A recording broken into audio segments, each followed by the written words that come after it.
Bom dia a todos. Estamos aqui hoje com o Tiago Casanova. Olá, Tiago. Esta é mais uma entrevista na linha daquelas que temos vindo a fazer com alguns artistas. Recentemente inauguramos uma nova linha em que falamos sobre projetos, mas esta é uma linha, digamos, que já vinha desde a origem da criação do portal em fotografia e território, em que entrevistamos de forma mais profunda os autores que expuseram connosco. E neste caso o Tiago teve uma exposição connosco, já terminada, mas que não tivemos tempo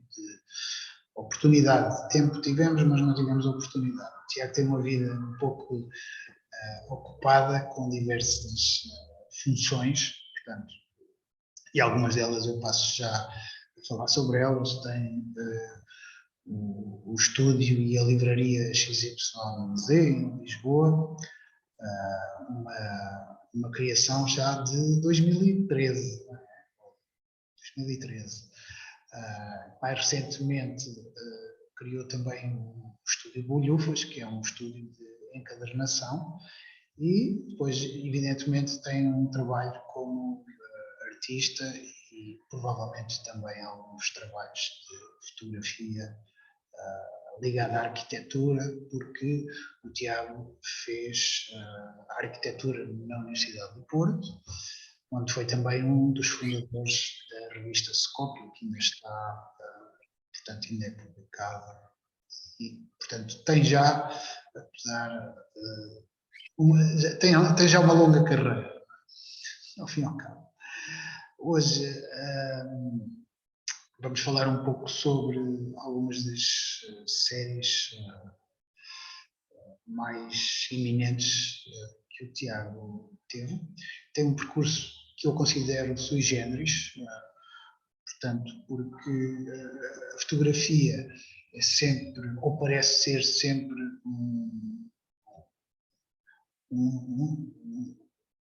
ter uma dupla ou uma tripla função. Dupla entre o documento, entre a arte e a ficção, e o Tiago parece-me ter sido um dos praticantes mais exímios em Portugal nessa função tripla, de tentar cruzar várias valências e até várias linhas artísticas, e que eu acho que temos todos bastante interesse em conhecer. Tiago, eu vou, digamos, após esta breve apresentação, não sei se fiquei por dizer alguma coisa, ou se queres acrescentar alguma valência no teu currículo. Não. Já agora deixar presente que o estúdio XYZ, além de ter a valência de estúdio de impressão e de tratamento de imagem, tem também tido um protagonismo bastante grande na edição e na publicação e na venda de livros, portanto, cujo expansão também para o mercado internacional, com a visita a várias feiras internacionais de fotografia e, obviamente, com datas de livros, permite que o mercado português tenha visibilidade. Enfim, os livros que são editados não têm sido apenas de autores portugueses, mas é bastante importante e interessante, porque alguns desses autores portugueses, estrangeiros, terão visibilidade e notoriedade lá fora. Também poderemos, eventualmente, mais à frente, conversar um pouco sobre isso. Eu começo por te...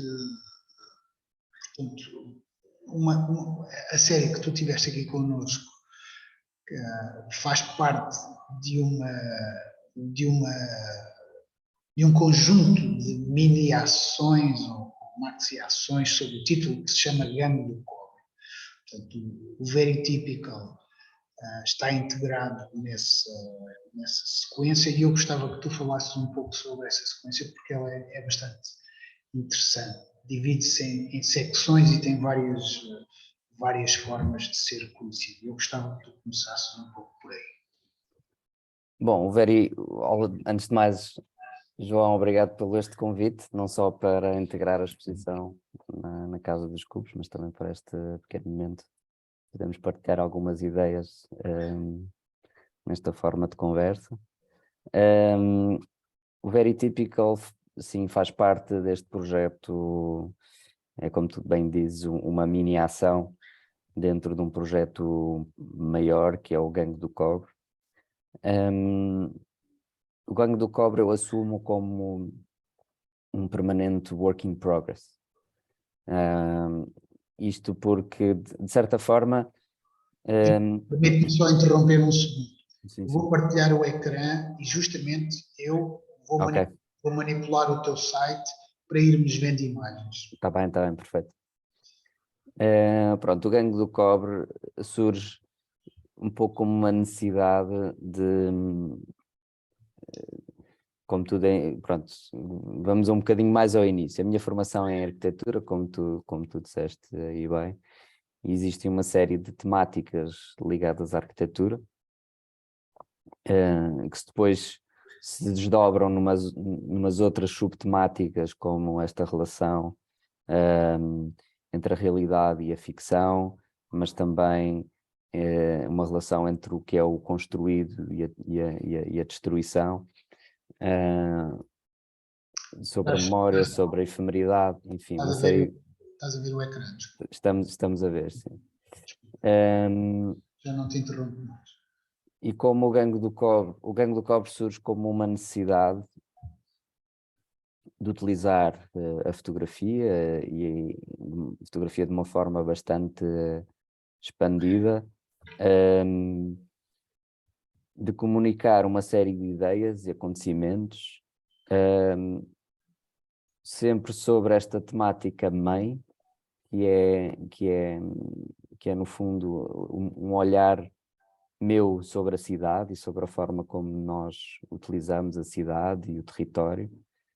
Portanto, são coisas que lá está, que vêm de um momento anterior, já de formação, de faculdade, mas não fechá-lo num só projeto, ou seja, enquanto eu tenho outros projetos que têm o seu tempo, que acontecem, que podem demorar 1 ano a ser criados, 5 anos, enfim. Este eu vejo como um projeto de longo termo. E, portanto, o que eu vou criando, há uma identidade conjunta entre as várias ações. O que as une é a materialidade do cobre, é a cor do cobre. E esta ideia do cobre vem de um acontecimento inicial, que foi, se calhar, voltares atrás, no instante, só para mostrar um par de imagens.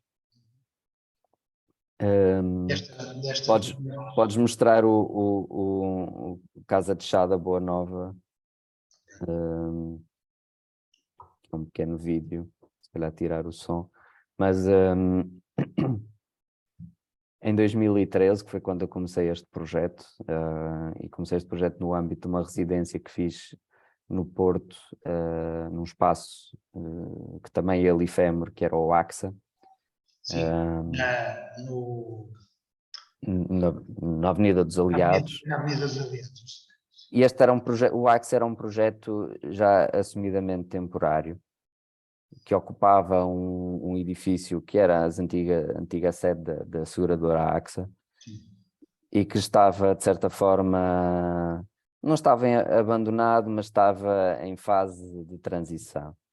E aqui a arte serviu, houve este projeto artístico feito pela Câmara Municipal, o projeto cultural, feito pela Câmara Municipal, com uma série de ações, mas havia aqui, de certa forma, uma estratégia concertada de valorização deste património. Pronto. E aqui a arte é muitas vezes usada com esse intuito de valorizar zonas da cidade, património e de certa forma ajudar a gentrificá-la. O conceito de gentrificação. E isso tem muito que se lhe diga, e eu decidi começar este projeto exatamente quase como uma crítica ao próprio acontecimento da residência. E em 2013, que estávamos no fundo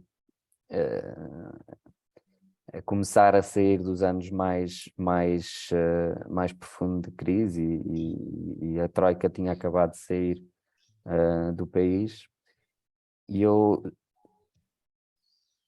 sentia que havia uma série, quer dizer, percebi que existia uma série de edifícios, não só na cidade do Porto, onde eu vivia na altura, mas também noutros territórios nacionais, onde uma série de equipamentos públicos, desculpa que eu tenho aqui um pássaro que anda solto e que decide gritar. Eu conheço aí o cliente da casa.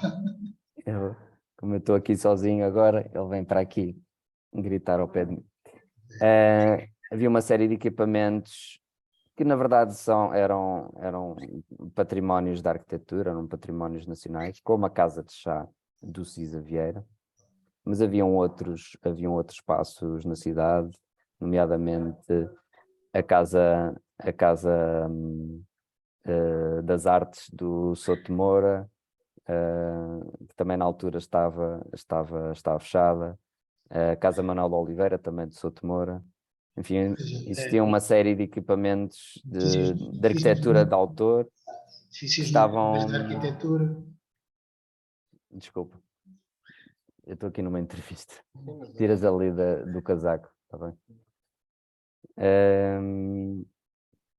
Que estavam fechados ou abandonados. E o que aconteceu exatamente aqui com a Casa de Chá da Boa Nova foi que, a dado momento, a concessão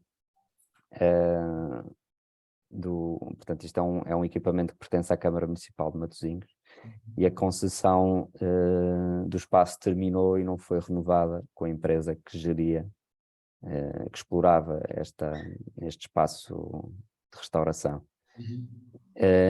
E diz que no próprio dia que fechou as portas, nessa noite, todo o cobre que estava na casa foi roubado. E por essa razão os estragos foram tão grandes que a casa ficou inutilizada e depois entrou numa espiral de procedimentos burocráticos camarários, que fez com que a casa ficasse em muito mau estado devido às chuvas, e portanto foi um processo que demorou vários anos a ser resolvido, até haver um novo projeto para reabilitação, até haver financiamento, até haver um novo projeto de ocupação do espaço, etc, etc. E este espaço ficou assim, meio que ao abandono durante, penso que 2 ou 3 anos. E há esta frase que aparece na fachada do edifício, que é: quem matou Joaquim de Melo. E Joaquim de Melo é o nome do meio desconhecido do Cisa Vieira. Portanto, ele chama-se Álvaro Joaquim de Melo Cisa Vieira. É exatamente a parte do nome dele que é totalmente desconhecida para o público geral. Este grafite estava lá? Ou... Sim, este grafite estava lá e depois é reutilizado por mim numa série de outras ações. E portanto aqui o Gangue do Cobre cria-se aqui uma narrativa. A ideia inicial era criar aqui uma narrativa ficcional, quase de investigação, tentando procurar quem seriam os suspeitos principais deste homicídio concertado sobre quem matou Joaquim de Melo. E portanto aqui surge a arquitetura de forma obviamente metafórica. Podes-nos guiar um pouco por alguns destes momentos? Sim, portanto há uma primeira instalação que é a Arma do Crime, que acontece no AXA, e portanto a Arma do Crime mostra, no fundo, podes carregar para a direita nas imagens, mostra as evidências do sítio, portanto o local do crime, 2 dos pontos onde existe esta... E depois a frase é transportada para um espaço expositivo no AXA. E aqui lá está o Gangue do Cobre, surge como um suspeito principal, e há um pedaço de vidro que tinha sangue e que aparece lá no espaço, mas que tem a forma de um biface, portanto, aqueles bifaces pré-históricos que encaixam na mão e que servem para cortar. E achei curioso esta relação do objeto. Este possível objeto de homicídio. Então, este projeto é, no fundo, este é um primeiro ponto, não é? É um primeiro ponto desta investigação. Mas depois ela vai se desenvolvendo não só numa investigação sobre este espaço específico que é a Casa de Chá da Boa Nova, que tem, por exemplo, o vídeo que estivemos a ver há pouco, que demonstra o estado em que ele está, mas depois há uma série de outras instalações, como por exemplo aqui o Estagnação, que podemos ver que foi também outra instalação que aconteceu no Axis um pouco depois. E o projeto torna-se, ele também, é desde o início, mas torna-se cada vez mais um projeto bastante político. Não é um projeto partidário, é um projeto político, porque envolve questões políticas na forma como depois, pronto, a política ou a economia depois se desdobra sobre aquilo que é a realidade do estado do nosso património arquitetónico e como isso depois se relaciona com a nossa forma de viver a cidade e de preservar. Aqui vou-te interromper só um pouco aqui nesta passagem pelo Grande do Cobre, por estas sucessivas interações do projeto, justamente para te perguntar uma questão que tem a ver com essa não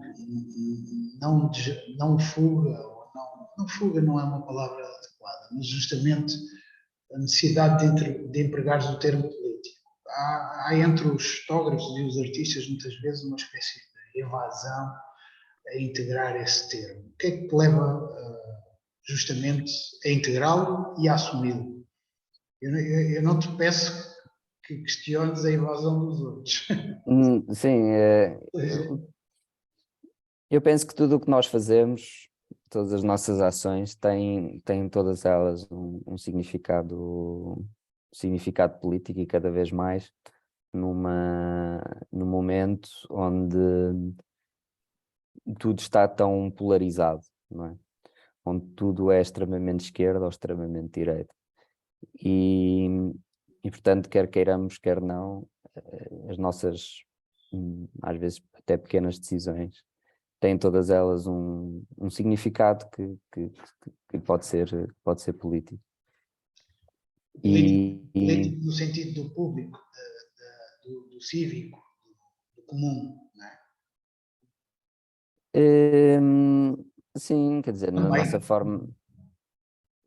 Sim, na nossa forma principalmente de estar em sociedade e de questionar aquilo que nos rodeia. Há sempre temas que são transversais e são centrais naquilo que é a discussão política do público, como tu dizes, como as questões da eutanásia, direitos humanos, dos direitos da mulher, dos direitos das minorias, enfim.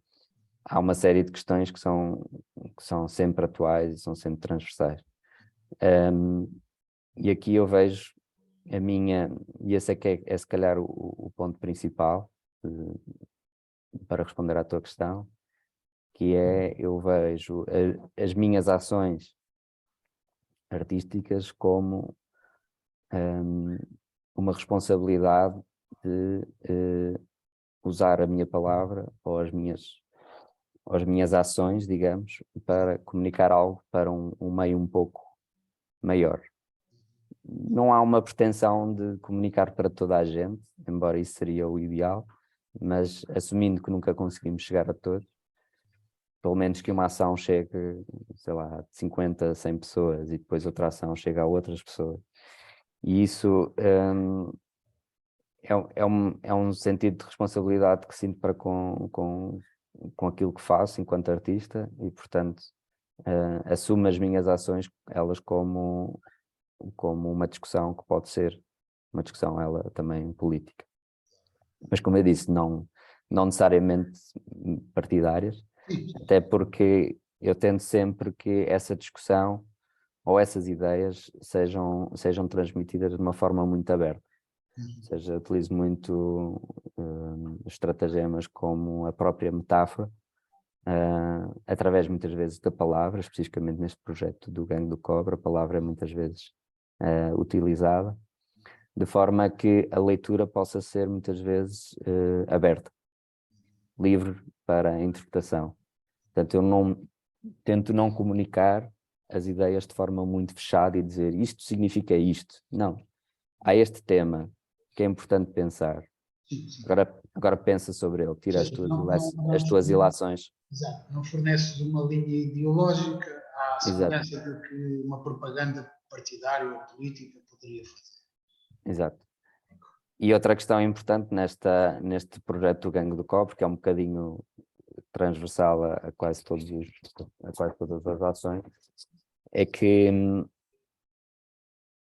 estas ações vão acontecendo de forma paralela a outra produção artística minha, que muitas vezes tem o problema de ter que acontecer sempre em espaços muito contidos e muito fechados. Fechados não só em termos espaciais, porque acontece em espaços de galerias e de museus ou de espaços alternativos, mas também porque esses próprios espaços muitas vezes são muito fechados para com uma comunidade mais aberta ao público. Isto porque o público geral sente-se muitas vezes intimidado até de frequentar o espaço de galeria, o espaço de museu, um espaço alternativo. E portanto comecei a sentir que muitas vezes estas coisas que eu queria dizer e que queria comunicar ficavam muito circunscritas a um grupo de pessoas que muitas vezes já elas estavam alertadas para certas temáticas que me interessavam abordar. E portanto no Gangue do Cobre há esta intenção de me virar mais para um público geral, de chegar às pessoas de uma forma mais abrangente. E por isso há uma série de ações que vão acontecendo mais viradas para a rua, muitas vezes utilizando a própria vitrine dos espaços ou das galerias. Por exemplo, podes pôr no For Sale, por exemplo, que é de 2017, que é um espaço de galeria no Porto, e que eu decidi não fazer nada lá dentro, usar apenas os vidros e tapar completamente o interior. Toda esta instalação Toda exterior. Exato. A instalação é toda virada para fora, portanto todas as pessoas podiam ver e no fundo até interagir com ela. Porque o que eu fiz aqui neste caso... Ou seja, usas o chinês, o russo... São usadas as 5 línguas mais comuns para vendas avultadas de imóveis em Portugal. Okay. Quando temos, por exemplo, o russo e o chinês, que são muitas vezes compradores beneficiários dos vistos gold, através do investimento imobiliário ou outros negócios, mas também o francês, o inglês e o alemão. E portanto o que eu fiz foi, eu coloquei este prédio à venda. Portanto, lá está, há uma ação ficcional, mas há aqui anuncia-se aqui uma torre de cobre. Portanto, todos estes projetos que vemos do luxo, do imobiliário, normalmente têm assim uns nomes pomposos, e logotipos, isto e aquilo. E portanto as informações que as pessoas podiam ver era Torre do Cobre,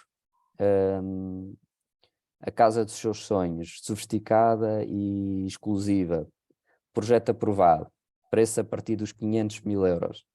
Os 500 mil euros por ser um valor a partir do qual as pessoas podem conseguir vistos gold em Portugal se houver um investimento superior a 500 mil euros. Exato. depois nem sei quantos metros quadrados, faça a sua visita ao apartamento modelo e depois tem o meu número de telefone e as pessoas ligavam-me a perguntar por mais informação sobre este... Tu dizias que era uma instalação artística. No início havia sempre tentava ver até onde é que a conversa ia e depois explicava que era um projeto crítico sobre a especulação imobiliária.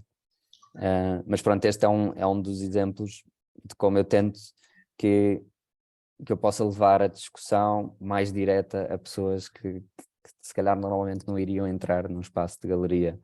E depois eu falava com elas ao telefone e se calhar chamava a atenção sobre algumas destas questões que são importantes e da forma como a cidade, não só o Porto, mas atualmente principalmente Lisboa, seja, se gentrificaram com estes investimentos imobiliários.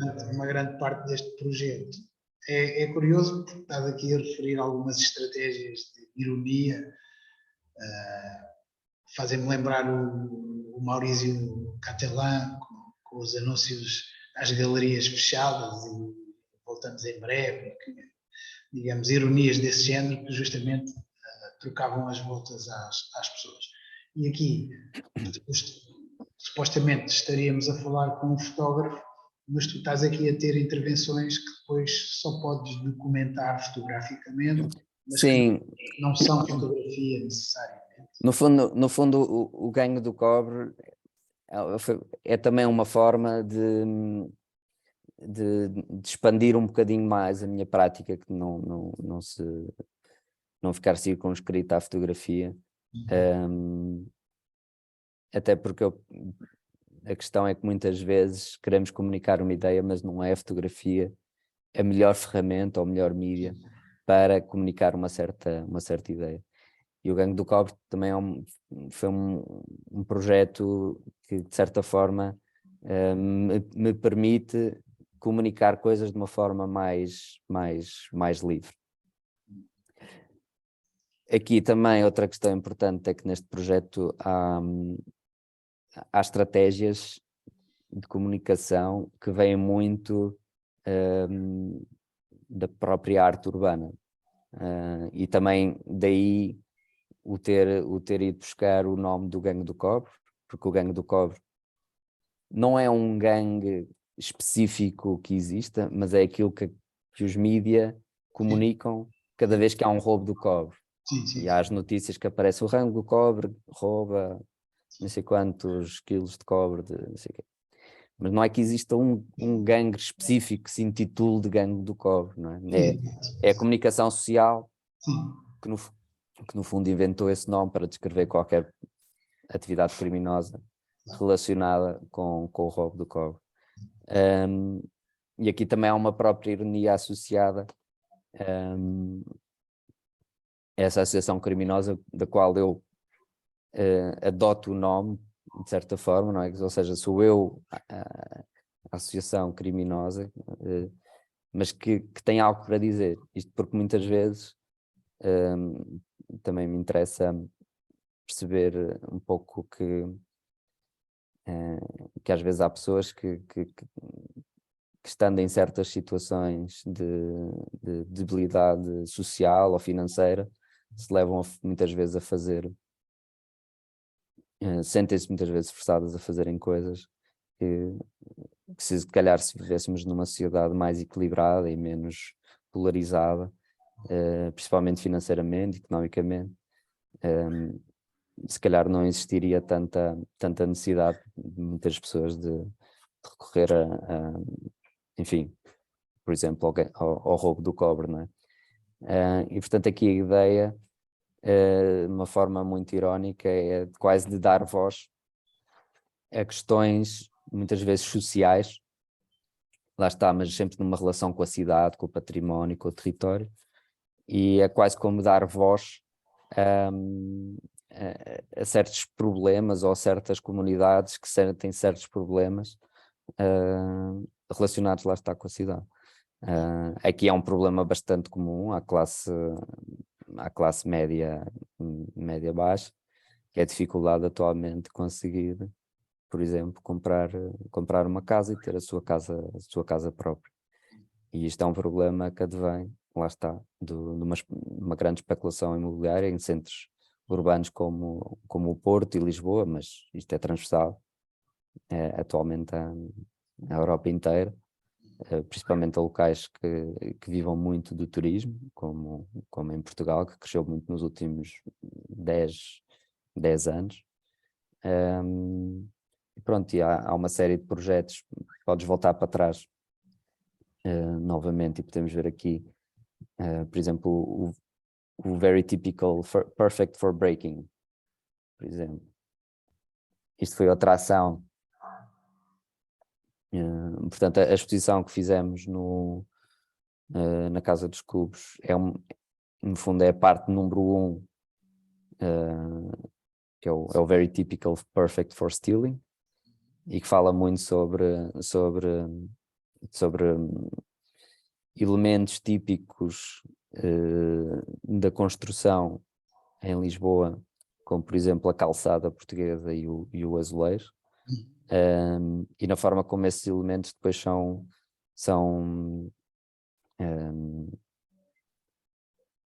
absorvidos e adulterados e vendidos como uma ideia de típico para com o turista. E o que acontece muitas vezes é que vais, por exemplo, à Feira da Lavra e encontras azulejos roubados de painéis do século XVIII e XIX e que são vendidos como algo muito típico para o turista. Mas a sua proveniência muitas vezes é essa, são roubados e há painéis que ficam para sempre destruídos porque roubaram 2, 3, 20 azulejos de um painel. E aqui esta ideia é levada a um passo à frente, que é o Very Typical Perfect for Breaking. E o que aconteceu aqui houve uma ação durante a inauguração, que foi convidar todos os visitantes a pegar numa pedra da calçada e participar desta performance e destruir o painel.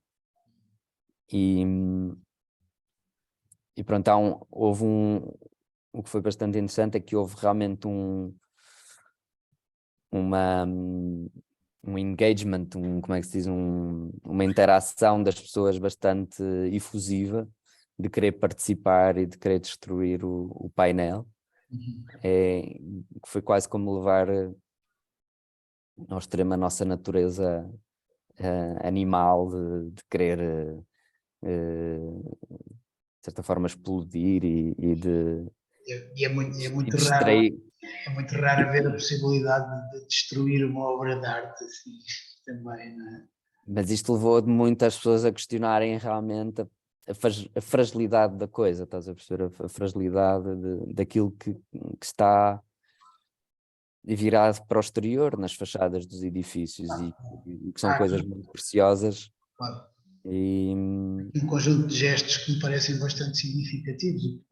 Essa própria agência do espectador perante a obra de arte, de destruição, é uma agência de destruição sem dúvida, mas em que essa destruição proporciona a possibilidade de pensar sobre toda a situação. Ou seja, é o próprio gesto que conduz, digamos, não é um gesto simples de, ok, só partir, mas é um gesto em que te permite depois receber um ricochete, que é o que é que este gesto significa.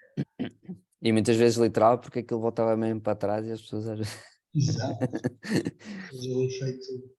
Há aqui digamos, tu és uma espécie de mineiro em terceiro grau.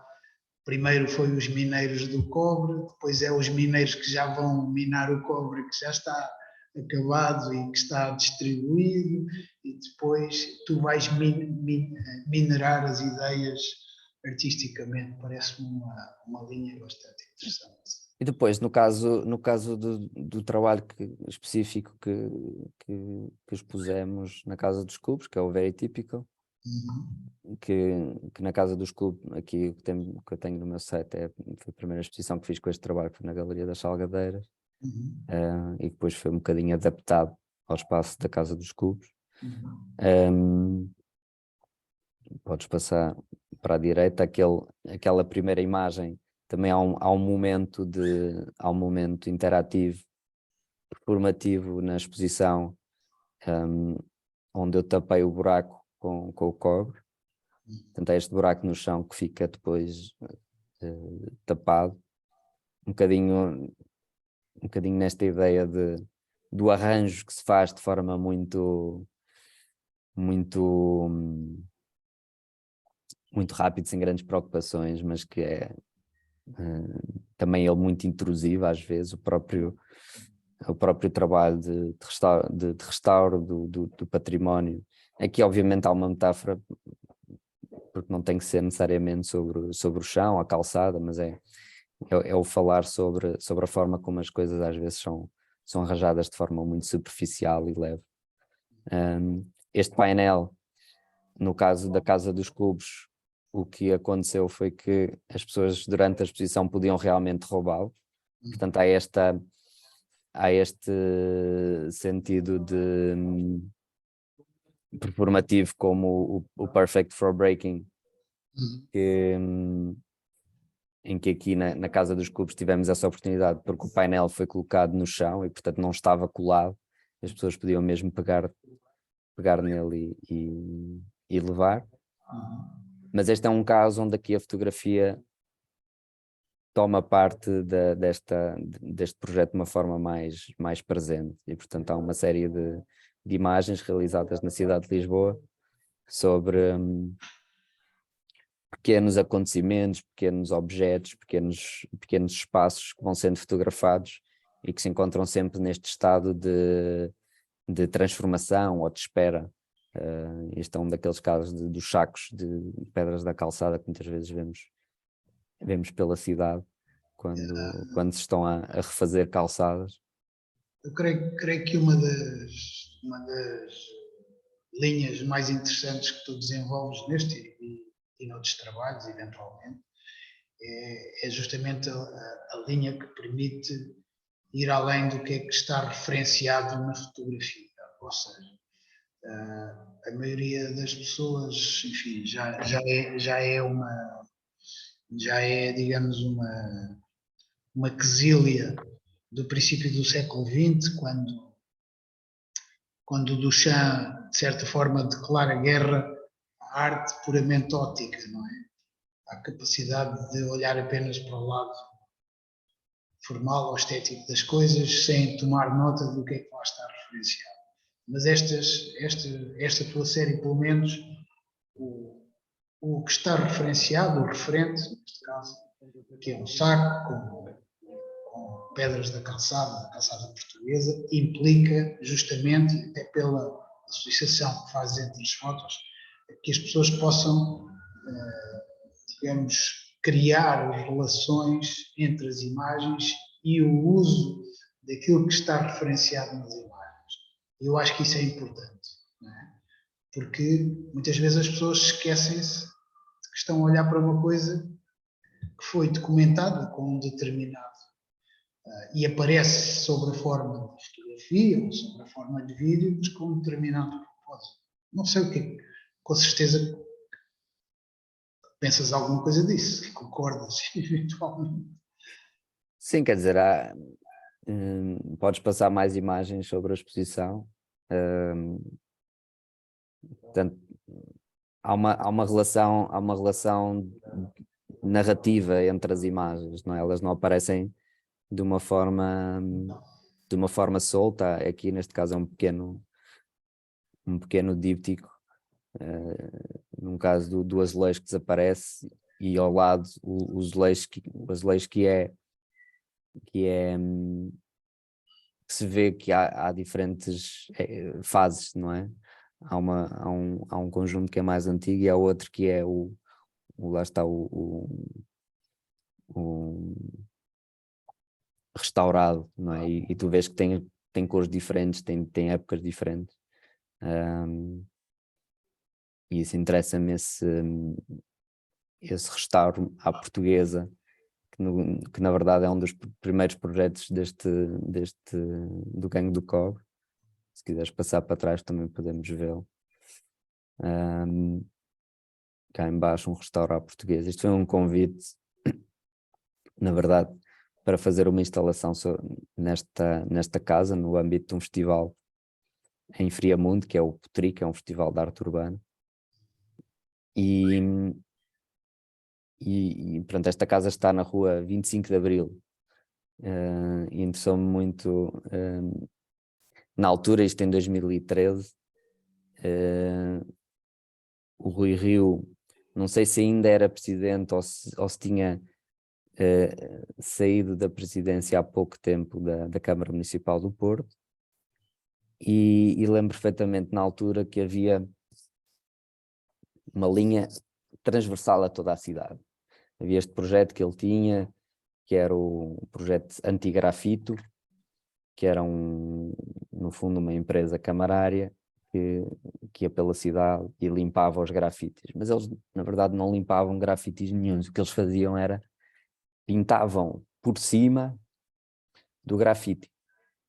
Imagina que a casa tinha um tom avermelhado qualquer. Eles iam lá, pintavam de vermelho, mas nunca era o mesmo vermelho, era um vermelho parecido. E eles chegavam ali aos 3 metros de altura, que era onde eles chegavam, e então havia uma linha pela cidade toda, que era a cor dos edifícios de 3 metros para cima e a cor dos edifícios um bocadinho diferente de 3 metros para baixo. E havia uma linha muito certinha, quer dizer, não era nada certo, mas ali entre os 2,5 metros, 3 metros, 3,5 metros, que tu vias pela cidade.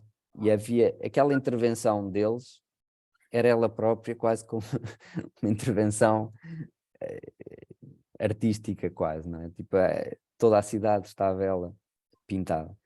Então aqui o que eu faço um restauro à portuguesa, com certeza, e pinto a casa só até onde eu chego, e há ali uma linha, e essa linha é bastante clara, mas é um restauro que depois vamos ver nas imagens mais perto, e é só aquela coisa assim, passar por cima, só fazer de conta que está restaurado, mas não está nada, não é? E isto acho que ainda hoje está lá assim, portanto já passaram quase 10 anos e esta casa continua lá com esta instalação.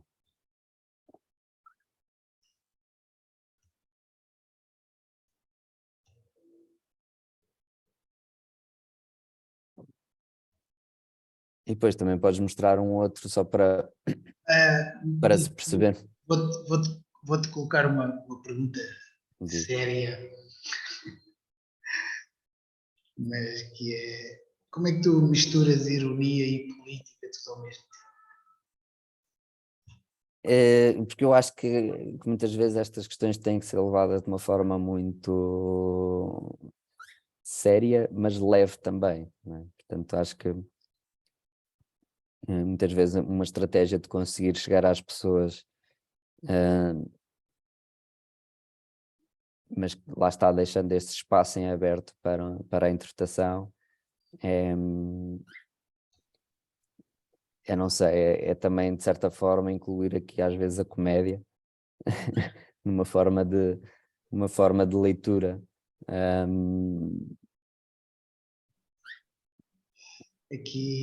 Aqui há imagino os passantes, o que é que terão comentado aqui, que é tipo: acabou-se o dinheiro e já não teve mais dinheiro para ti, então já não pintou mais. Era quase isso, um pouco Tipo, quase um pouco essa a ideia.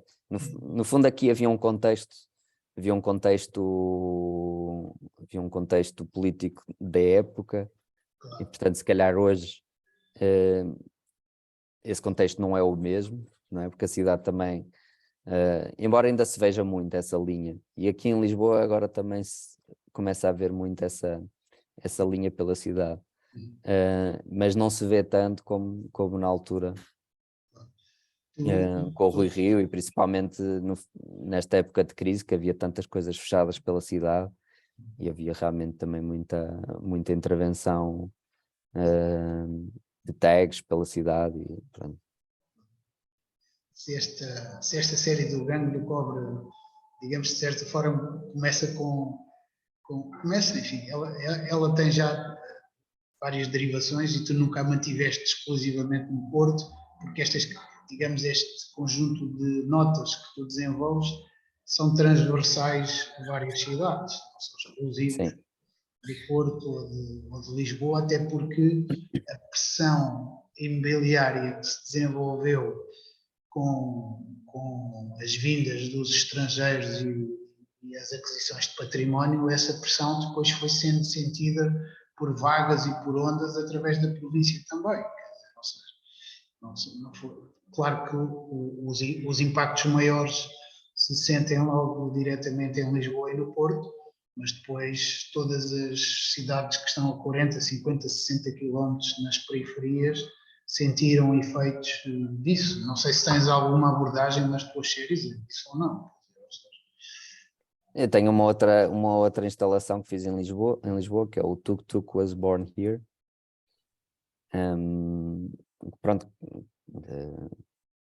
lá está, não é uma instalação que faça parte de nenhum evento específico ou exposição, é uma iniciativa minha, de certa forma até ilegal, de colar numa parede ali no bairro do Castelo, num espaço que nós poderíamos, portanto isto é perto de uma porta que parece uma garagem, onde passam muitos turistas, e que deixa esta questão que muitas vezes as pessoas podem encontrar e ver a placa e achar que realmente os tuk-tuks nasceram aqui neste espaço. Há uma outra imagem à frente. Pronto, aqui do lado direito há uma porta de garagem. E é uma coisa muito discreta, mas que eu já percebi que às vezes vou lá e as pessoas reparam e tiram a fotografia e acham que realmente o tuk-tuk nasceu ali. Porque poderia ser perfeitamente verdade, porque quer dizer, há tantos tuk-tuks na cidade, é tal a pandemia de tuk-tuks que, pronto, enfim, qualquer turista poderia acreditar que é uma coisa típica da cidade e que é uma coisa que sempre existiu.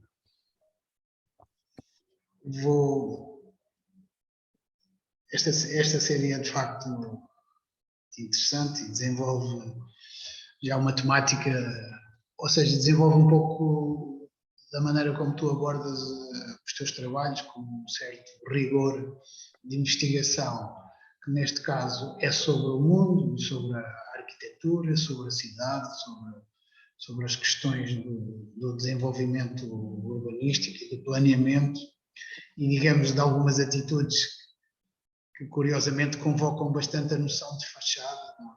Portanto, quer dizer, toda a preocupação do Porto em se reconverter arquitetonicamente e deixar o abandono de edifícios de arquitetura notável, de arquitetos portugueses francamente reconhecidos, e depois toda essa briga com o grafite urbano. De facto, algumas modalidades do grafite urbano são verdadeiramente incómodas.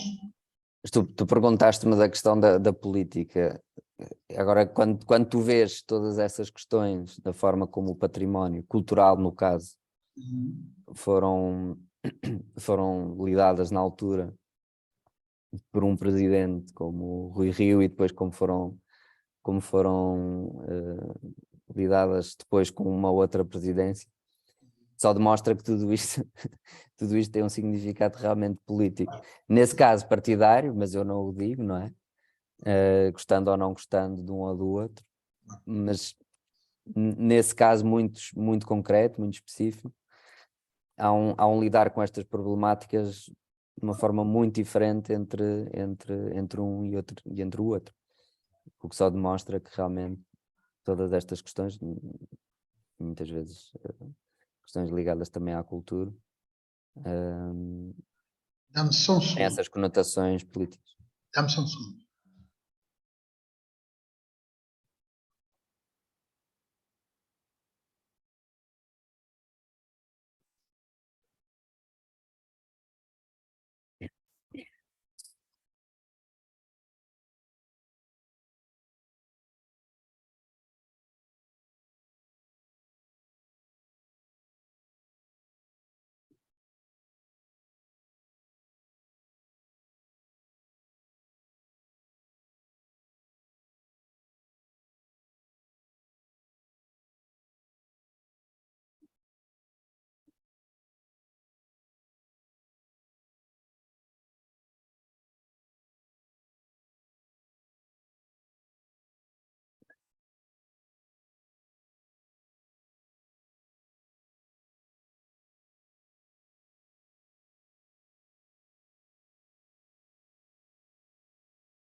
Ok, desculpa, Tiago.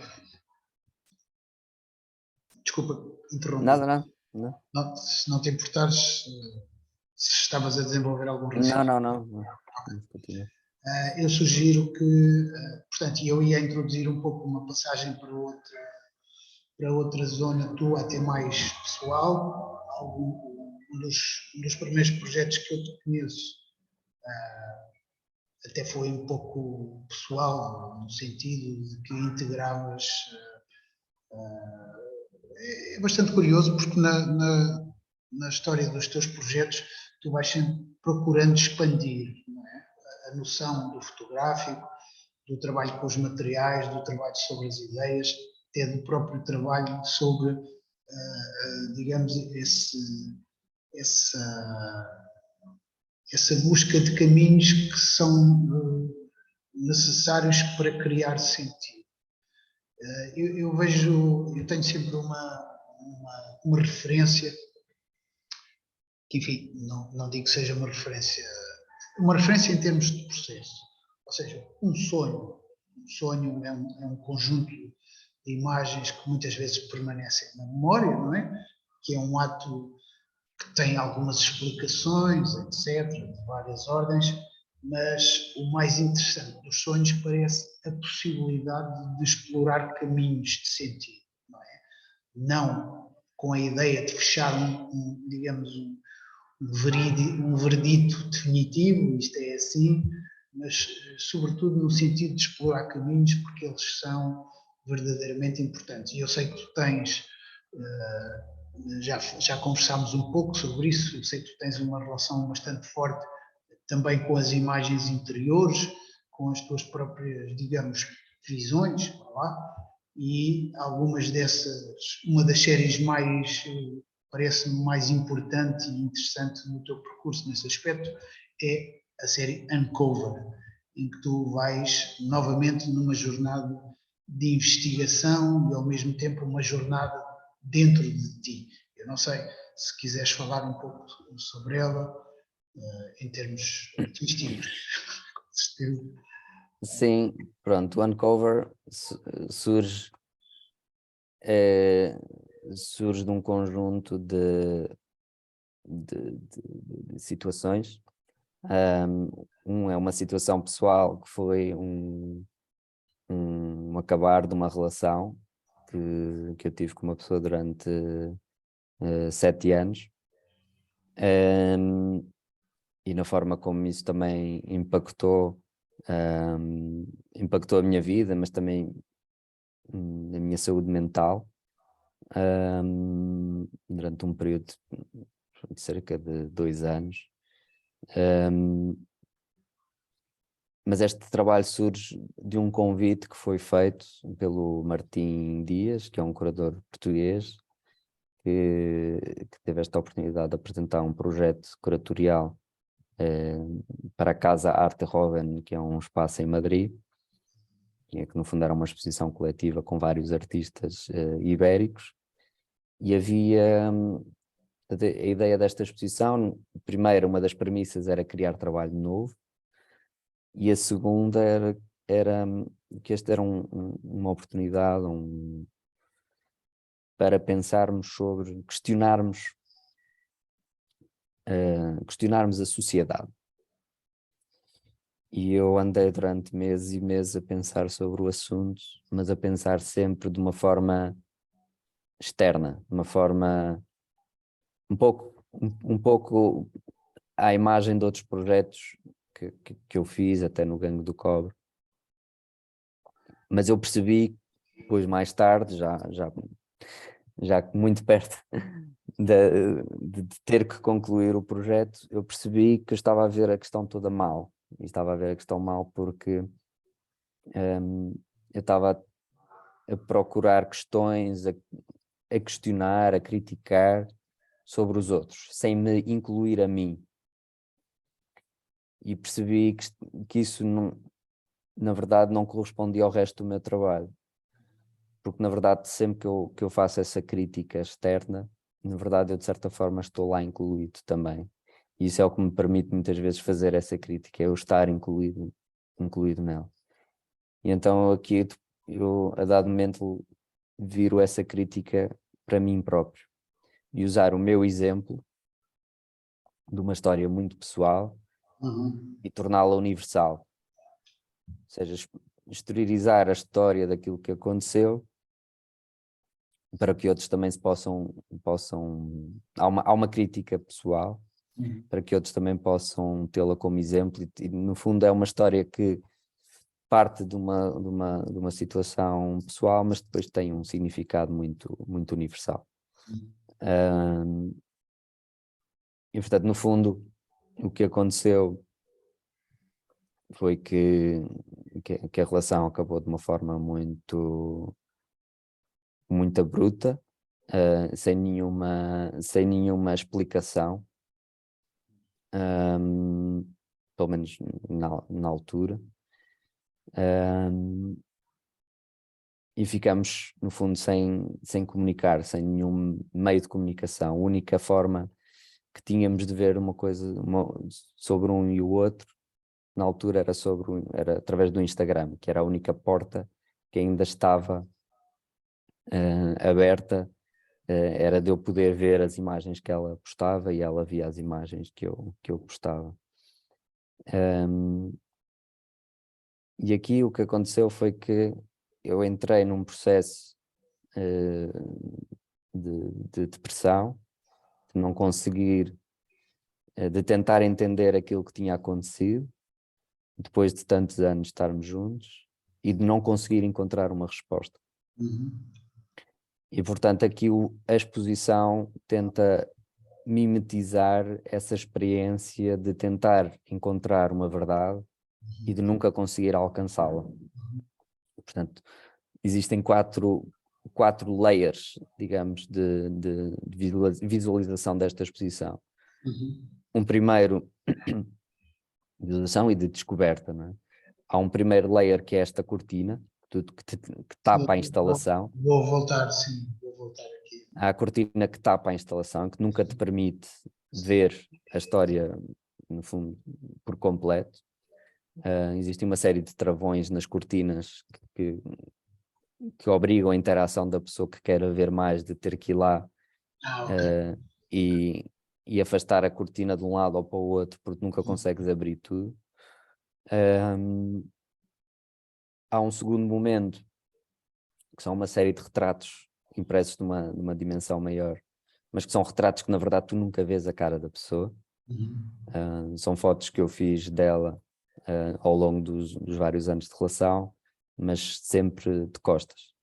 Isto porque existe não só aqui a necessidade de contar a história, mas paralelamente falar sobre aquilo que é a nossa relação com a imagem fotográfica. E em particular aquilo que tem sido uma investigação minha, transversal a muitos dos meus trabalhos, que é o entender o significado do porquê que fotografamos, do porquê que registamos e porquê que partilhamos muitas vezes agora através dos mídias sociais. Então estas fotografias são sempre com a pessoa de costas, o que leva quem a vê e quem não conhece a pessoa em questão, leva a pessoa a imaginar como é que esta pessoa... Ou seja, tu tens ali uma imagem, é um retrato sobre aquela pessoa, mas o que tu pensas é naquilo que falta, que é o rosto. Tu imaginas aquilo que está por detrás daquela imagem. E isso, na verdade, é um enfatizar de que a fotografia nunca transmite realidade. A fotografia é sempre uma ficção. Isso porque todas as pessoas vão ler estas imagens de costas de uma forma muito diferente. Todas as pessoas vão imaginar a cara da pessoa de formas muito distintas. E isso é um pequeno mecanismo, um pequeno truque para fazer perceber que fotografia é sempre uma ficção, e há sempre uma leitura altamente pessoal sobre a imagem fotográfica.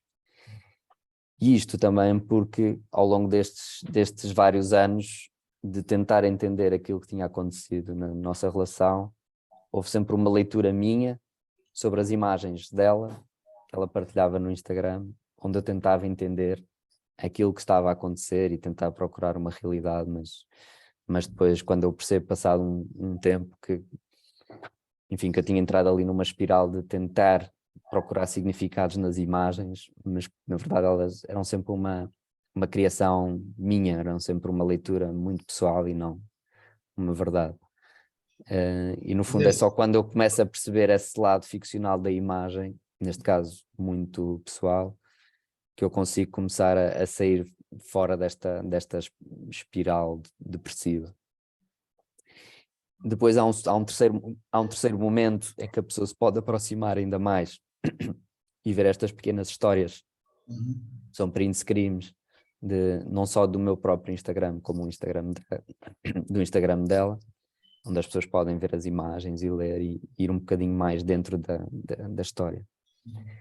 E há um quarto momento, que é uma carta,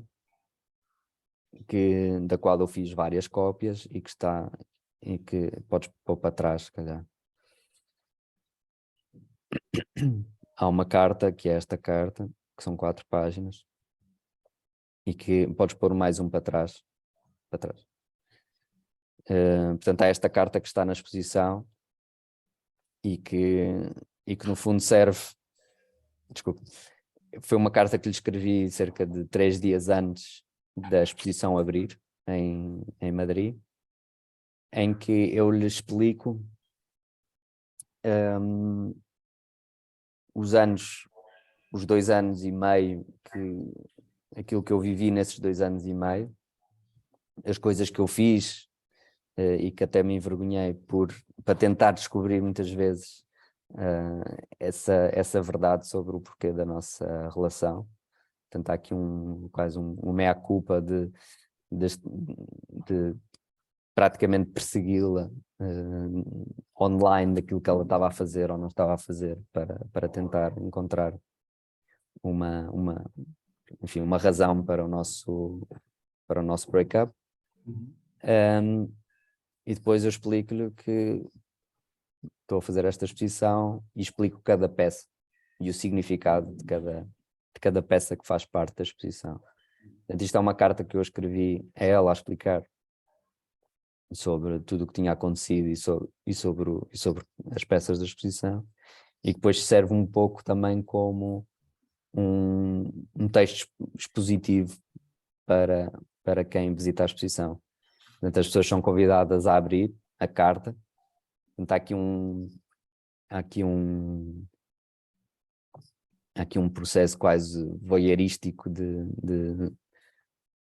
descobrir mais sobre aquilo que tinha acontecido, e isso acontece ao abrir esta carta, e há esse momento quase de introdução sobre a história, e que depois, quando a pessoa lê uma carta que é tão pessoal que eu escrevi a esta pessoa,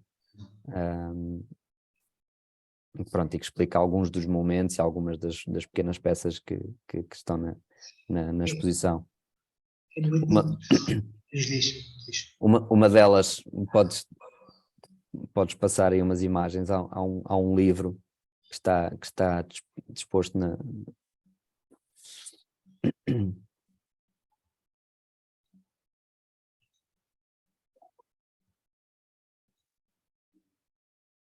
Há este livro que é no fundo, é um género de uma enciclopédia.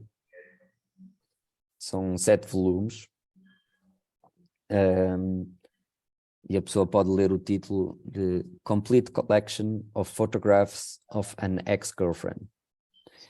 Então é uma compilação total de todas as imagens que eu fiz desta pessoa ao longo dos 7 anos de relação, e que está disposto por anos. Só que as pessoas não podem tirar o livro. Ele está colocado nesta estante, que faz com que a pessoa veja o título, veja o volume, vê que cada volume até às vezes tem dimensões diferentes, o que demonstra que houve anos onde foram feitas mais fotografias do que outros. Diz o número total de imagens, que são 1902 imagens, mas depois a pessoa tenta tirar e não consegue. Portanto, há há estes vários layers quase de frustração que eu tento passar para a pessoa. Um é a cortina, que a pessoa não consegue ver tudo, depois há a questão do retrato, que a pessoa não consegue ver o retrato, há a carta, que a pessoa também não vê o nome da pessoa. Quer dizer, o quem é, a cara da pessoa, ela nunca aparece. Quer dizer, e depois há esta enciclopédia e aí então a pessoa sente uma frustração enorme de não conseguir ver mais sobre o que está lá dentro, né? Esta tua expedição mista à ficção para entender a realidade, ou expedição à realidade para entender a ficção, porque no fundo as coisas estão. Tu usas a imagem e a criação de ficções para entender o teu real, a tua realidade. É muito interessante e se não te importares, saímos deste trabalho. Vamos Sim, a não? outro, onde me parece que tiveste uma aproximação, enfim, se calhar já não tão pessoal, mas que explica bem esta tua necessidade de entender as imagens e ao mesmo tempo entender o que é o real através dessas imagens, com este trabalho muito curioso que é o Expedition to Reality. Não sei se queres conversar um pouco sobre ele também. Sim, este trabalho foi uma resposta a um convite de uma revista lá da Faculdade de Arquitetura, onde eu faço esta expedição à realidade. No fundo, é um exercício mental de organização de uma série de imagens minhas, do meu arquivo pessoal. Há uma outra imagem que explica esta relação entre as imagens, porque ela, no fundo, faz um círculo. As várias páginas podem se compor todas em conjunto. E, portanto, há imagens que aparecem metade numa página e depois aparecem outra metade noutra página. São tudo fotos tuas, não? São tudo fotografias minhas, sim.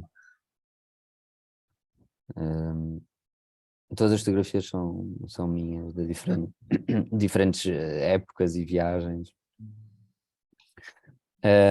Pronto, aqui nesta imagem podemos ver, até por exemplo, há imagens que passam de uma página a cores, na outra aparece já uma fração, mas já a preto e branco. Então há aqui uma desconstrução sobre aquilo que pode ser a nossa concepção sobre o que é a imagem fotográfica, sobre o que é uma narrativa fotográfica.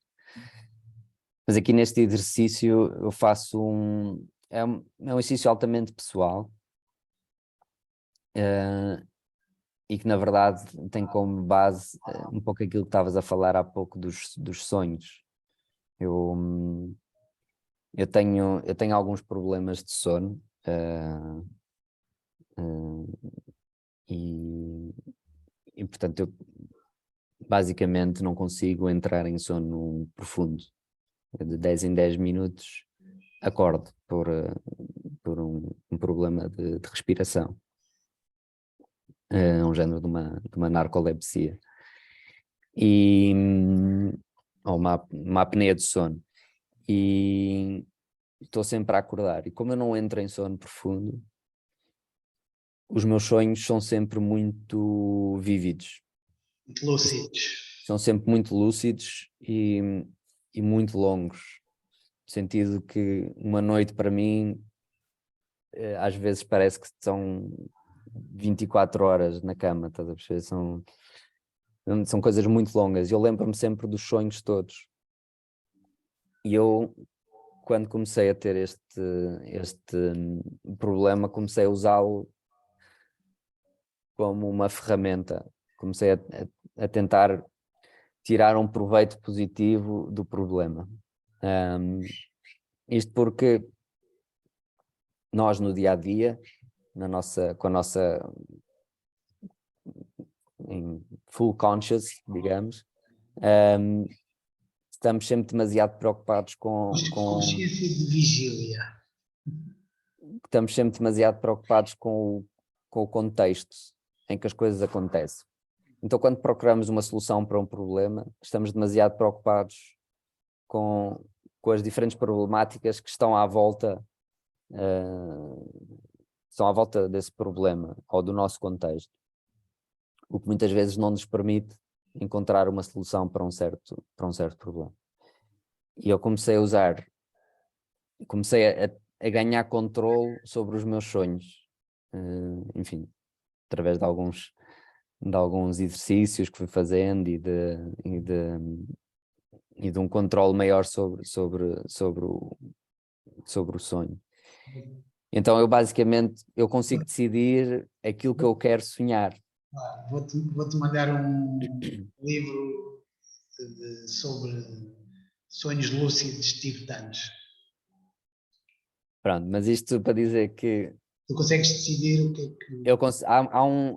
não é sempre, mas há um momento durante a noite em que eu consigo decidir. E eu estou a sonhar e sei que estou a sonhar. Muitas vezes estamos a sonhar, mas não sabemos se estás num sonho, se não estás num sonho. Não, eu estou a sonhar e sei que estou num sonho. E tenho um controle... Tenho um controle grande sobre esse acontecimento. E isto para dizer que no sonho, muitas vezes, tu consegues aceder a memórias e a conhecimento que absorveste, mas que tu no dia a dia não te lembras, né? E quando estás completamente acordado, há coisas da tua memória que não estão acessíveis, que não te lembras, mas elas estão lá no teu subconsciente. E eu utilizo esse chegar ao subconsciente através do sonho para conseguir resolver alguns problemas. E eu comecei a fazer este exercício quando estava a estudar em arquitetura e quando, por exemplo, estávamos a fazer um projeto qualquer de arquitetura.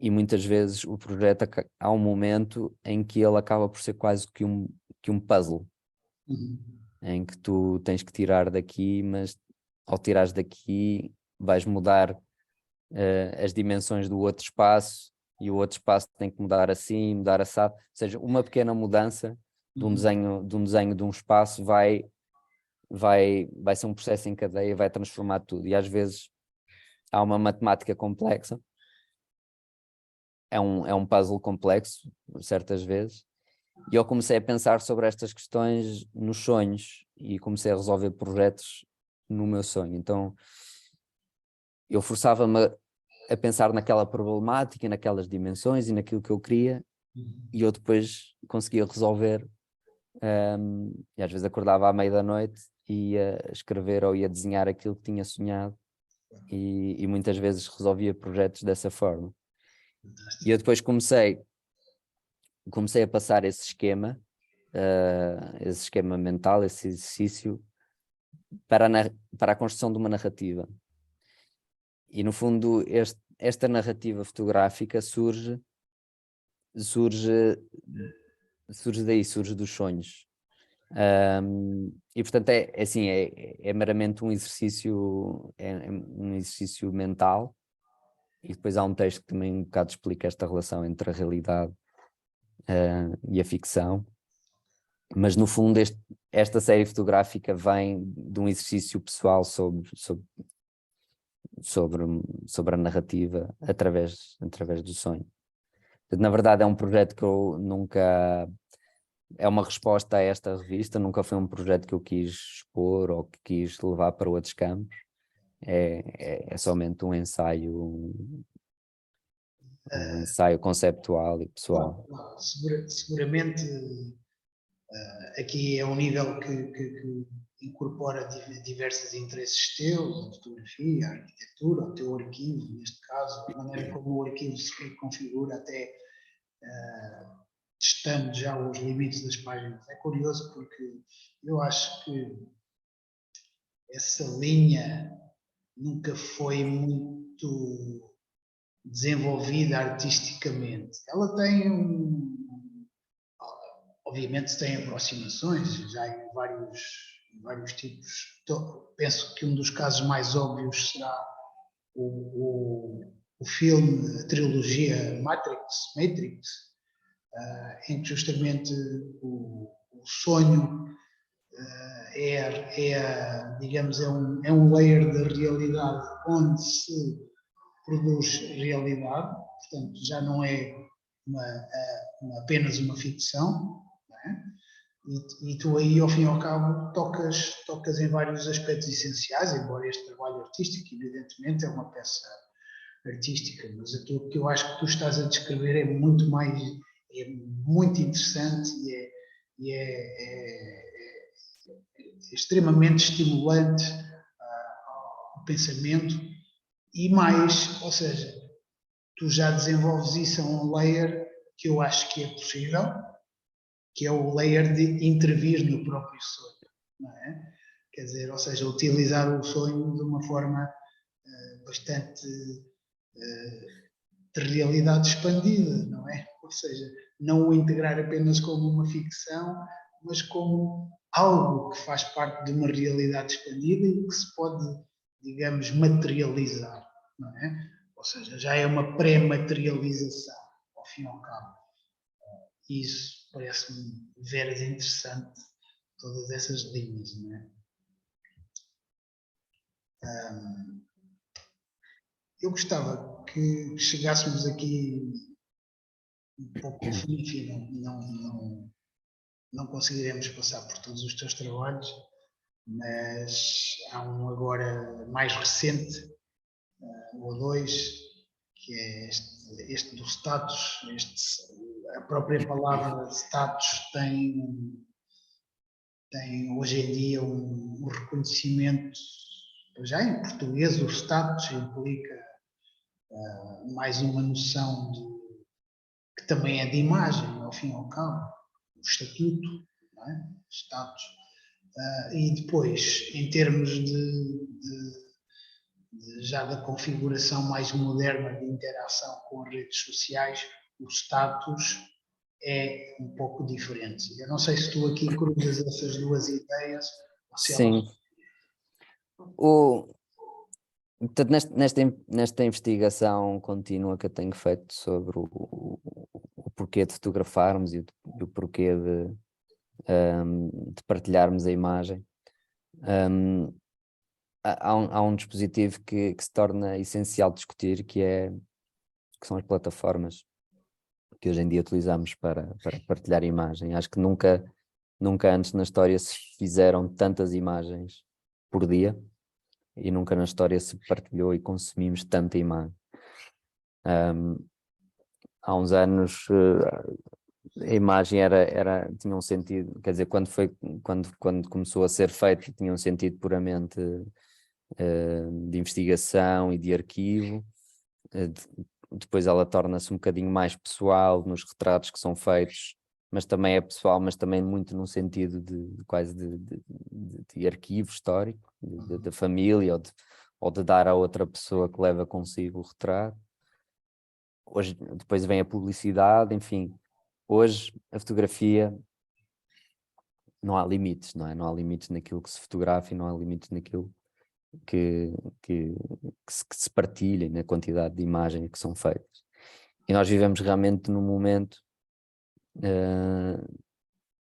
onde somos tão bombardeados com a imagem que ela nunca significou tão pouco, na verdade, não é?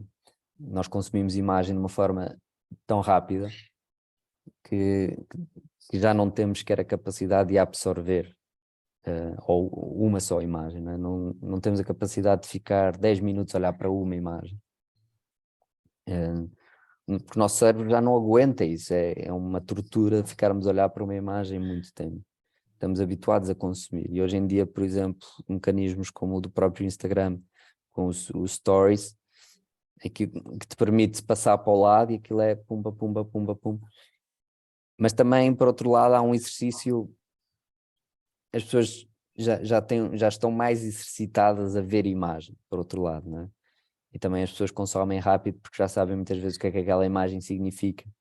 Numa pequena fração de segundo vê a imagem e já está lá todo o significado que necessitavam para passar para lá. Mas a imagem, principalmente através dos mídias sociais, servem muito para construir ficções. e para construir ideias que tu próprio, enquanto dono de uma conta, de uma rede social, tens o poder curatorial de dizer e de comunicar aquilo que tu queiras, não é? E aqui há esta imagem curiosa que eu fiz no monte subjacente à Acrópole, em Atenas, onde há uma série de pessoas que estão a fazer fotografias. Há uma pessoa que tira uma selfie, há outra que tira uma fotografia à outra pessoa, há uma pessoa que tira, aliás, há duas pessoas que fazem uma fotografia da paisagem. Portanto, isto são as várias realidades daquilo que é usares a fotografia. És tu na paisagem, a paisagem é tu a fazer uma fotografia a ti próprio na paisagem. E muitas vezes as pessoas já não absorvem a paisagem, já não absorvem o sítio onde estão, não absorvem a experiência do que é o viajar e do que é ser um viajante e tirar proveito do espaço onde estás. O que interessa muitas vezes é dizer que estás. O importante é mostrar que estás e partilhares com o mundo que tu estás naquele sítio. Isso é mais importante do que realmente o viver o sítio, viver o espaço e a experiência. E portanto aqui nesta instalação, ou nesta peça que acaba por ser um bocadinho mais escultórica, há uma imagem que é impressa a preto e branco, mas há este filtro, este layer, que no fundo é uma película que está colada a um acrílico, que muda de cor consoante a tua perspectiva. Então isto tem um nome, é uma película dicróica, e consoante, se tu estás no espaço e vais-te mexendo de um lado para o outro, a cor do que está atrás muda. Normalmente aqui há um mecanismo que enfatiza esta questão de que a imagem nunca é uma realidade. Ela consoante a tua perspectiva, aqui numa forma literal, mas metafórica também, consoante a tua perspectiva, o significado da imagem ou a cor da imagem pode se alterar. E portanto há aqui não só esta questão subjacente à própria imagem fotográfica do porquê que a usamos, e usamos muitas vezes somente por uma questão de status, mas também o mostrar que todos estes artifícios das plataformas como o Instagram, o Facebook e outros, e aqui há um filtro literal que é colocado, porque também temos esse mecanismo, essa ferramenta no Instagram que podes colocar um filtro e alterar a imagem. Aqui há um filtro literal que enfatiza essa ideia de que a imagem é sempre uma ficção e nunca uma realidade. Eu não, este uso, sobretudo nas tuas instalações, o uso escultórico é sempre muito presente. Já cá em Tomara eu notei uma série de dispositivos de facto escultóricos que tu empregaste.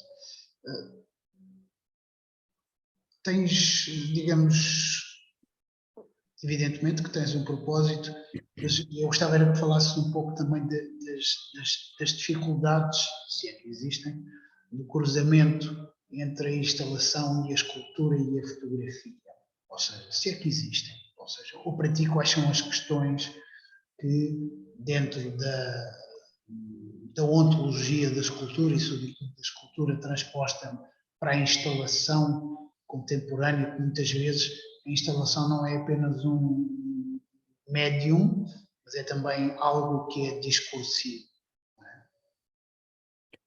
Bom, eu não sei se é um defeito que vem de Fabrico, por ter estudado arquitetura e de pensar muito, de haver um certo desejo de pensar no espaço na sua globalidade, mas no fundo a minha ideia é sempre a de criar a experiência. Há uma experiência que se cria, que eu quero criar para com quem visualiza uma certa obra, não é? Ou seja, não é só o ver a imagem fotográfica, até porque, lá está, hoje em dia aquilo que eu dizia é, hoje em dia consumimos tanta imagem fotográfica que o colocares uma imagem fotográfica novamente numa exposição de uma forma muito, muito plana, muitas vezes pode não ser o suficiente para que o público a compreenda ou que tenha esse poder de engajamento na peça, não é? E portanto há alguns artifícios que às vezes eu procuro trabalhar para que essa experiência pessoal de vivência do espaço ou vivência do objeto se torne mais interessante e mais pessoal para a pessoa que a vai experimentar. Este é um caso flagrante disso, porque é uma instalação que é realmente interativa, quer dizer, tu não tens no fundo que interagir com a obra, não há nada que faças com a obra como o caso da parede de azulejos que a destrói, mas tu percebes que ela, consoante a tua posição no espaço, ela se vai alterando. Há outras peças como por exemplo um outro projeto que eu fiz que é o Manipulation, The Return of Utopia, que é um vídeo que também podemos ver muito rapidamente, onde a interação, o corpo da pessoa tem uma influência muito grande na experiência sobre a peça. Aqui é o vídeo literal que é demonstrado, mas se puseres para baixo, podemos ver a instalação. Acho que tem um par de imagens da instalação. Portanto, isto é um vídeo que está projetado de cima para baixo no chão, dentro de um cilindro. E, portanto, é um vídeo que também tem uma banda sonora do Filipe Raposo associada e que tu podes ouvir nos auscultadores. Mas tu, para veres a instalação, tu tens que estar dentro do espaço. Mas o teu corpo faz com que tu não vejas a imagem na sua totalidade. Ou seja, há uma interação, tu para veres a imagem que é projetada no chão, tens de mexer no espaço e tens que fazer parte dela, no fundo. E são coisas que esse assumir da presença do espectador no espaço é uma coisa que me interessa muito. E isso muitas vezes é levado para pensar na instalação ou na escultura, muitas vezes, como parte integrante de algumas das minhas exposições. Mas obviamente isso, para fazer sentido, tem que estar muito bem interligado com aquilo que é o significado do projeto e da mensagem que se partilha. Claro. Não, ou seja, a peça escultórica não é feita só por um mero capricho construtivo, digamos. Há uma intenção de presença no espaço ou de interação com a pessoa, com o público no espaço.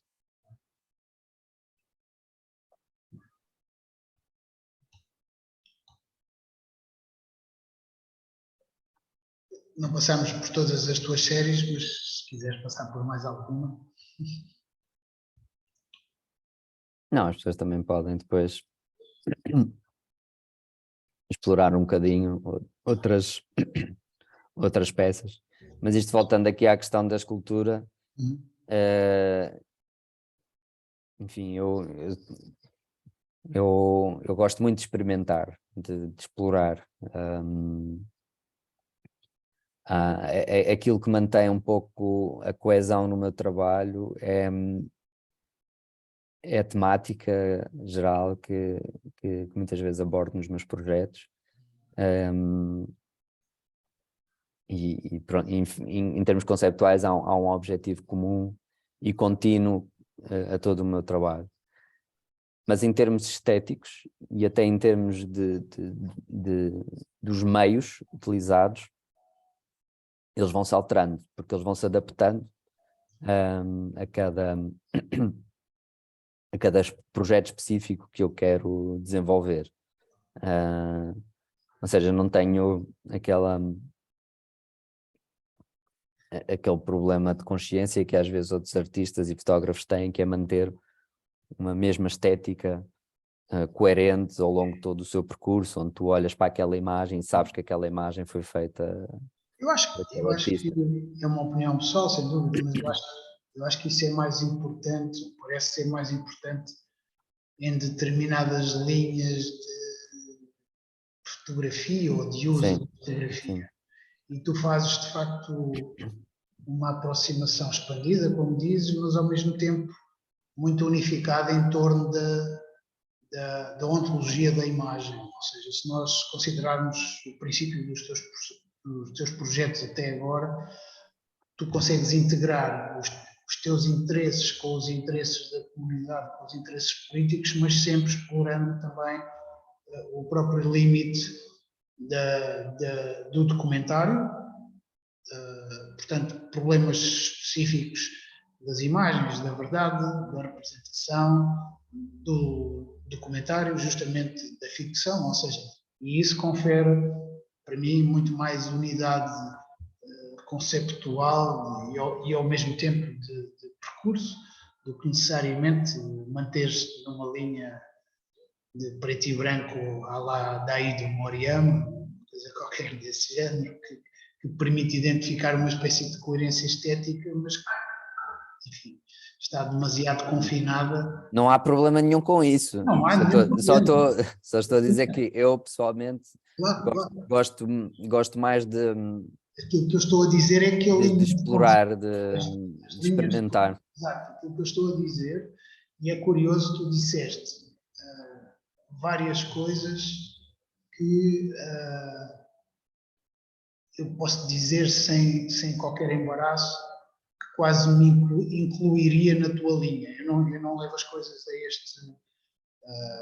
Portanto, a minha trajetória é outra, mas há tantas coisas no teu pensamento com que eu me identifico em vários domínios. A exploração da linguagem, a exploração dos aspectos pessoais e, ao mesmo tempo, os aspectos políticos e sociais e coletivos. Claro, depois, digamos, tu desenvolves as tuas estratégias de acordo com o teu conhecimento e tens a minha admiração enorme por isso também. Mas aquilo que eu estava a dizer não era justamente nada contra ninguém que desenvolvesse o preto e branco do princípio até ao fim. Até Não, porque só para que ninguém que nos esteja a ouvir ache nós que é gostamos, uma crítica, não? nós Pelo que, contrário. então, pelo menos eu que gosto imenso de fotografia, não tenho nada a dizer por quem tem a mesma linha estética há 40 Aliás, anos. admiro muito pessoas que têm essa capacidade, porque realmente eu não tenho, de explorar muito e de experimentar. Ok, E se calhar há 5 anos eu não usava o flash e agora só uso flash. Odiava o flash e agora há uma estética no flash que me fascina e que exploro bastante. Portanto. fantástico.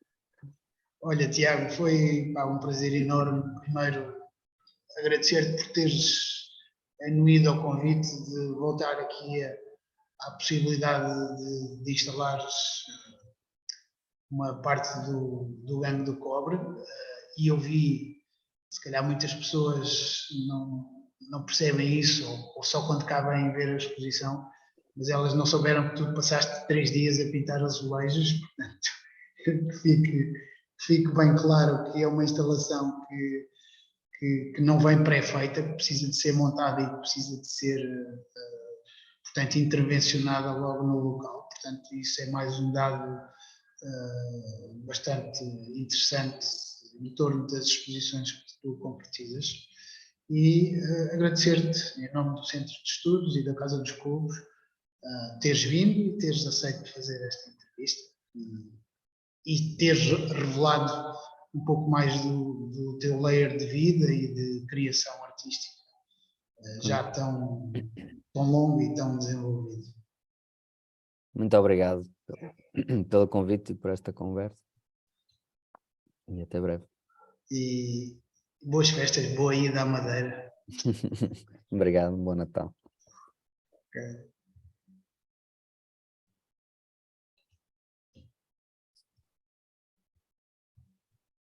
Estou?